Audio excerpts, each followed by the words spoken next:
खूबसूरत गांव में एक कदीम दरख्त के नीचे छुपाया हुआ खजाना था। कामरान, जो अपनी ईमानदारी के लिए जाना जाता था, और बिलाल, जो अपनी चालाकी के लिए मशहूर था, दोनों इस खजाने की तलाश में निकले।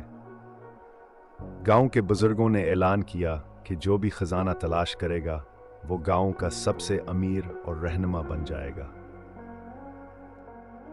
कामरान और बिलाल ने सफर शुरू किया और कई घंटों की तलाश के बाद खजाना दरियाफ्त किया, जिसमें सोना, जवाहरात और कुछ पुरस्कार नक्शे थे। बिलाल, जो लालच में मुब्तला था, ने कहा कि खजाना उसे ज्यादा चाहिए क्योंकि इसने ज्यादा मेहनत की है। कामरान ने इंसाफ की बात करते हुए कहा कि इसे बराबर बांटना चाहिए। बिलाल ने खाने में जहर मिलाकर कामरान को मारने का मंसूबा बनाया, लेकिन कामरान ने फौरन इसकी चालाकी पकड़ ली और बिलाल से कहा कि पहले वो खाना खाए। बिलाल की चालाकी बेनकाब हो गई। कामरान ने फैसला किया कि खजाना गांव के फलाही कामों के लिए इस्तेमाल किया जाए। इसने खजाना गांव के बुजुर्गों के पास ले जाकर सब कुछ सच सच बता दिया।